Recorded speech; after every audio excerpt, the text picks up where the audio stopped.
কেমন আছেন সবাই? আশা করি যে যেখান থেকেই দেখছেন সবাই খুব ভালো আর সুস্থ আছেন। আমি ক্যামেলিয়া, লন্ডনে বাঙালির জীবনে আপনাদের স্বাগত জানিয়ে শুরু করছি আরও একটা নতুন এপিসোড। আজ সোমবার, মেয়েকে নার্সারিতে দিয়ে এসেই অফিস শুরুর আগে হাতে একটু সময় আছে। দেশ থেকে একটা দার্জিলিংয়ের পাতা চা নিয়ে এসেছিলাম। অফিস শুরুর আগে হাতে একটু সময় আছে, তাই ভাবলাম আজকে চাটা সসপ্যানে একটু মশলাপাতি দিয়ে ফুটিয়ে খাই। এর আগের একটি এপিসোডে লন্ডনে খরচের হিসেব শুনে আপনারা অনেকেই আমাকে জিজ্ঞাসা করেছিলেন লন্ডনে মাসে সবাই বেতন কেমন পান।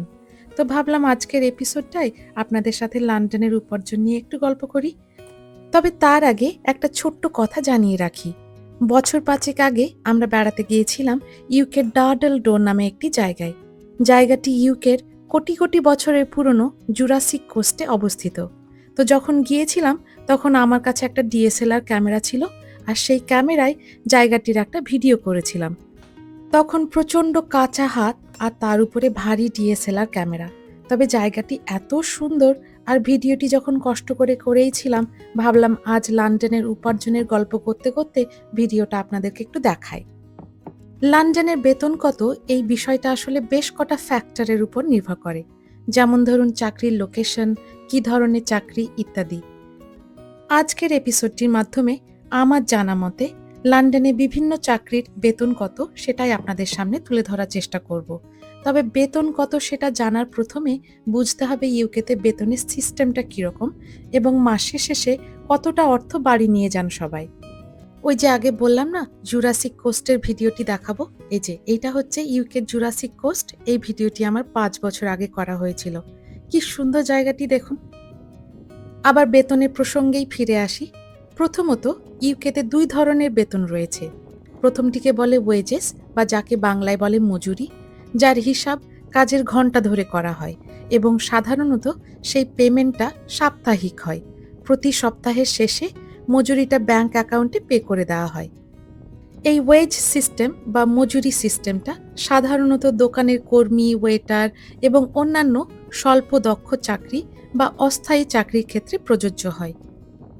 মজুরি ছাড়া আরও এক ধরনের পেমেন্ট সিস্টেম আছে, যাকে বলা হয় স্যালারি, বা যাকে বাংলায় বলে বেতন। স্যালারি ১ বছরের কাজের জন্য গণনা করা হয় এবং প্রতি মাসে পেমেন্টটা সবাইকে দেওয়া হয়। বিভিন্ন রকম প্রফেশনাল এবং উচ্চ দক্ষ কর্মীদের সাধারণত এইভাবে বেতন দেওয়া হয়। এবার আসি বেতন বা মজুরির কতটা আদতে মানুষ বাড়ি নিয়ে যেতে পারেন এবং কতটা কেটে নেওয়া হয় তার উপরে। মজুরি বা বেতন যাই হোক, আপনি আপনার কাজের জন্য অর্থ পাওয়ার আগেই আপনার পে স্লিপ থেকে কিছু টাকা কেটে নেওয়া হয়। এগুলোকে বলে ডিডাকশন। আর এই ডিডাকশনগুলো প্রত্যেক পেমেন্ট থেকেই কেটে নেওয়া হয়।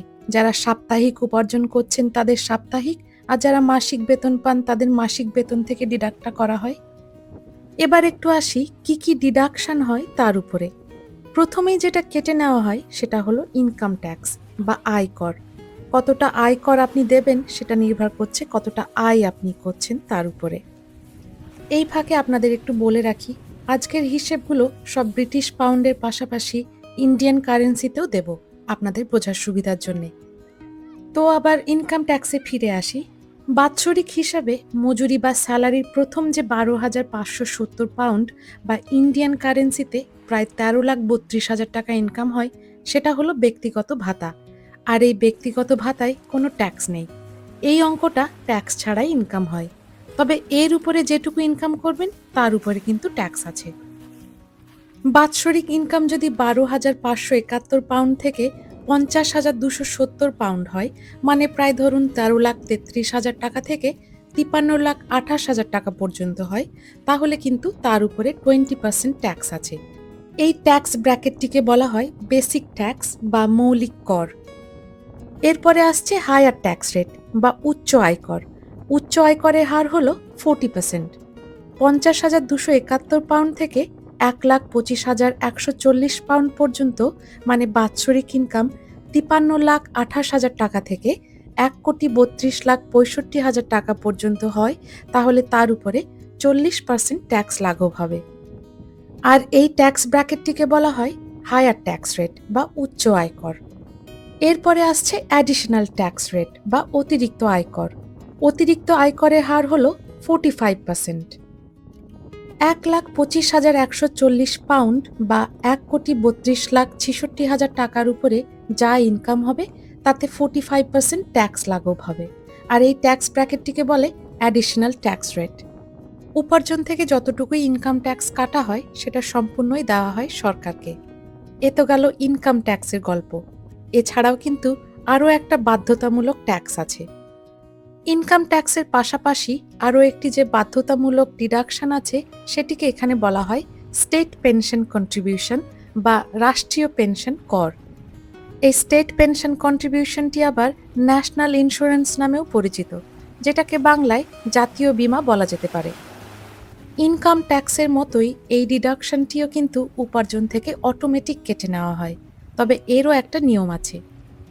সাপ্তাহিক মজুরি যদি 242 পাউন্ড বা প্রায় 25,000 টাকার নিচে হয় তাহলে কিন্তু কোনো ন্যাশনাল ইন্স্যুরেন্স ডিডাকশন হবে না। সেরমই মাসিক ইনকাম যদি 1,048 পাউন্ড বা প্রায় 1,11,000 টাকার নিচে হয় তাহলেও কিন্তু কোনো ডিডাকশন নেই।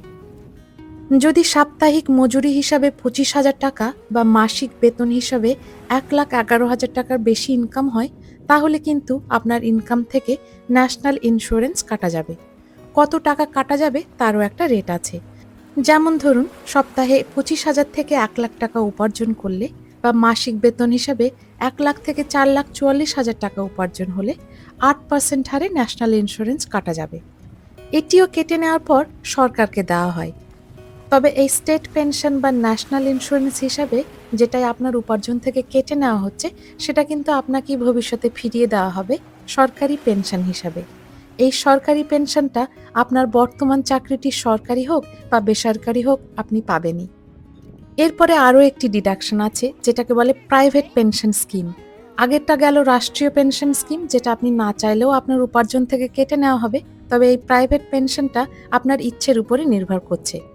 অনেকেই আছেন ভবিষ্যতের কথা চিন্তা করে প্রত্যেক মাসে বেতন থেকে অল্প অল্প করে একটু টাকা সঞ্চয় করে রাখেন।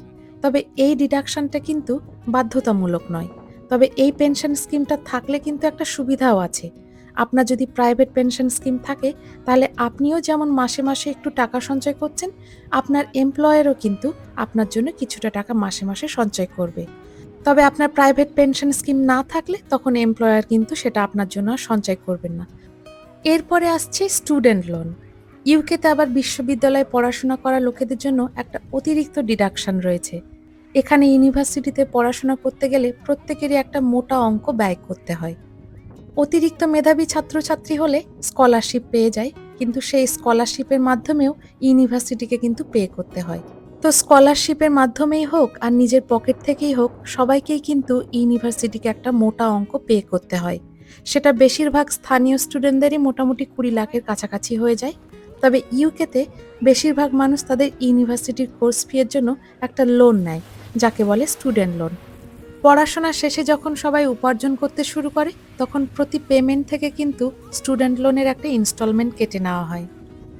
তাহলে সব মিলিয়ে উদাহরণস্বরূপ আপনার মাসিক ইনকাম যদি 4,000 পাউন্ড বা 4 লাখ টাকার কাছাকাছি হয়, সেই ক্ষেত্রে আপনার মাসিক ডিডাকশন হবে প্রায় 60,000 টাকা ইনকাম ট্যাক্স, প্রায় 25,000 টাকা ন্যাশনাল ইন্স্যুরেন্স বা জাতীয় বীমা এবং প্রায় 20,000 টাকা স্টুডেন্ট লোন পরিশোধ। সব মিলিয়ে 4 লাখ টাকা ইনকাম করলে প্রায় 1 লাখের উপরে ডিডাকশন হবে। তাহলে এখানে মানুষ উপার্জন করে কত? ইউকেতে একটা মিনিমাম ওয়েজ বা ন্যূনতম উপার্জন সিস্টেম আছে, আর সেই ন্যূনতম মজুরি হলো 12 পাউন্ড 21 পেন্স, মানে দাঁড়াচ্ছে প্রায় 1300 টাকা প্রতি ঘন্টা। আর এই রেটটি প্রায় প্রতি বছর বাড়তে থাকে। এই বছরের ন্যূনতম মজুরি হলো 12 পাউন্ড 21 পেন্স, যা ইউকেতে যে কোনো কর্মীকে প্রতি ঘন্টায় দিতেই হবে, তারা যে কাজই করুন না কেন। ন্যূনতম মজুরি উপার্জনকারী একজন শ্রমিক যদি সপ্তাহে 35 ঘন্টা পুরো সময় কাজ করেন তাহলে তার বার্ষিক বেতন দাঁড়াবে 22,220 পাউন্ড, মানে ওই ধরুন 24 লাখের কাছাকাছি। মিনিমাম ওয়েজ ছাড়াও লন্ডনে কিন্তু আরও একটি সিস্টেম আছে যেটাকে বলে লন্ডন লিভিং ওয়েজ। লন্ডনে বসবাস ইউকের বাকি যে কোনো জায়গা থেকে বেশি ব্যয়বহুল। সেই কারণে সরকার থেকে সকল এমপ্লয়ারদের রিকোয়েস্ট করা হয়েছে যেন তারা তাদের কর্মীদের প্রতি ঘন্টায় ন্যূনতম মজুরি হিসাবে 13 পাউন্ড 85 পেন্স দেয়, মানে দাঁড়াচ্ছে ঘন্টায় প্রায় 1500 টাকা মতো। তবে এই লন্ডন লিভিং ওয়েজ কিন্তু বাধ্যতামূলক নয়। আইনগতভাবে লন্ডনের এমপ্লয়ারদের শুধু মিনিমাম ওয়েজটা দিলেই হবে, লন্ডন লিভিং ওয়েজ না দিলেও হবে। তাহলে লন্ডনের গড় বেতন কত? ইউকের সবচেয়ে বেশি বেতন দেওয়া অঞ্চল হলো লন্ডন। গড় বেতন কত তা বলা ভীষণ মুশকিল, কারণ এখানে বিভিন্ন ধরনের চাকরি রয়েছে। তবে সরকারি পরিসংখ্যান অনুসারে লন্ডনে কর্মরত ব্যক্তির গড় বেতন হল ৪৪,৩৭০ পাউন্ড, মানে দাঁড়াচ্ছে বছরে প্রায় ৪৫ লক্ষ টাকা। তবে এটি কিন্তু ইউকের গড় বেতনের চেয়ে অনেক বেশি। ইউকের গড় বেতন হচ্ছে ৩৪,৯৬৩ পাউন্ড, মানে ওই ধরুন ৩৫ লক্ষের কাছাকাছি। কিন্তু সেক্ষেত্রে লন্ডনের গড় বেতন হচ্ছে প্রায় ৪৫ লক্ষের কাছাকাছি। গল্প করতে করতে ওইদিকে আমার জুরাসিক কোস্টের ফুটেজটা দেখানো শেষ হয়ে গিয়েছে, আর এই যে এদিকে অফিস শেষ করে আমি একটু বাড়ির কাজকর্ম করছি। লন্ডনে বিভিন্ন পেশায় বিভিন্ন রকম বেতন তো আছেই, তো আমি চেষ্টা করব কিছু কিছু বেতন আপনাদের সামনে তুলে ধরার। যেমন ধরুন, একজন জুনিয়র ডাক্তারের বাৎসরিক বেতন হলো ৩৬,৬১৬ পাউন্ড, মানে ওই ধরুন ৩৭ লক্ষের কাছাকাছি। আবার একজন জেনারেল প্র্যাকটিশনার বছরে প্রায় ১,১০,০০০ পাউন্ড মতো ইনকাম করতে পারেন, মানে ওই ধরুন ১,১০,০০,০০০ টাকার কাছাকাছি। আবার একজন রেসিডেন্ট ডাক্তার ৪৯,০০০ পাউন্ড থেকে ৭০,০০০ পাউন্ড বছরে ইনকাম করতে পারেন, মানে ওই ধরুন প্রায় ৫০ লক্ষ থেকে ৭০ লক্ষ টাকা। একজন স্কুলের টিচার লন্ডনে ৩৩,০০০ পাউন্ড থেকে ১,৪৭,০০০ পাউন্ড পর্যন্ত ইনকাম করতে পারেন, মানে ধরুন ৩৩ লক্ষ থেকে ১,৪৭,০০,০০০ টাকা পর্যন্ত তাদের বছরে ইনকাম হতে পারে। একজন এক্সপিরিয়েন্সড সফটওয়্যার ইঞ্জিনিয়ারের বেতন ১,৫০,০০০ পাউন্ড পর্যন্ত হতে পারে, মানে ওই ধরুন ১,৫০,০০,০০০। একজন পুলিশ অফিসারের গড়ে বাৎসরিক বেতন ৪২,০০০ পাউন্ড হতে পারে, মানে ওই ধরুন ৪২ লক্ষ টাকা। আবার একজন প্রফেসরের বাৎসরিক বেতন গড়ে ৯৪,০০০ পাউন্ড হতে পারে, মানে ওই ধরুন ৯৪ লক্ষ টাকা। একজন ট্যাক্সি ড্রাইভারের বাৎসরিক গড়ে ইনকাম হতে পারে ৩৪,০০০ পাউন্ড, মানে ওই ধরুন ৩৪ লক্ষ টাকা। একজন ডেলিভারি ড্রাইভারের বাৎসরিক ইনকাম হতে পারে ২৬,০০০ পাউন্ড, মানে ২৬ লক্ষ টাকার কাছাকাছি। একজন ওয়েটারের বাৎসরিক গড়ে ইনকাম হতে পারে ২৩,০০০ পাউন্ড, মানে ওই ধরুন ২৩ লক্ষ টাকার কাছাকাছি। একজন পোস্টম্যানের বাৎসরিক গড়ে ইনকাম হতে পারে ২৫,০০০ পাউন্ড, মানে ওই ধরুন ২৫ লক্ষ টাকার কাছাকাছি। আর একজন ক্লিনারের ঘন্টায় অ্যাভারেজ ইনকাম হতে পারে ১২ পাউন্ড ৬৬ পেন্স, মানে ওই ধরুন ১৩০০ টাকার কাছাকাছি। যতগুলো বেতনের হিসেব দিলাম, এগুলো কিন্তু কিছুটা কম বেশি হতেই পারে। কোনো এমপ্লয়ার চাইলেই আরও বেশি বেতন দিতে পারেন, আবার কিছুটা কমও। তবে যেটা মিনিমাম ওয়েজ আছে তার নিচে কিন্তু কেউ দিতে পারবেন না। আমরা এখন সবাই মিলে বাইরে একটু ডিনার করতে এসেছি। তবে আজকের এপিসোডটা আর বেশি লম্বা করছি না। অনেক হিসেব নিকেশ করা হয়েছে, এবার হয়তো আপনাদের সবারই একটু টায়ার্ড ফিল হবে। তো সেই কারণে এপিসোডটা আর বেশি লম্বা করছি না। আশা করছি আজকের এপিসোডটার মাধ্যমে লন্ডনের মানুষের জীবনের একটা খণ্ডাংশ আপনাদের সামনে তুলে ধরতে পেরেছি। এপিসোডটা কেমন লাগলো আমাকে কমেন্টে জানাবেন। ভালো লাগলে একটা লাইক, শেয়ার আর সাবস্ক্রাইব করবেন। আপনাদের সকলের সুস্থতা কামনা করে এপিসোডটা এখানেই শেষ করছি। সবাই খুব ভালো থাকবেন, সুস্থ থাকবেন। আবার দেখা হচ্ছে খুব তাড়াতাড়ি পরের কোনো এপিসোডে।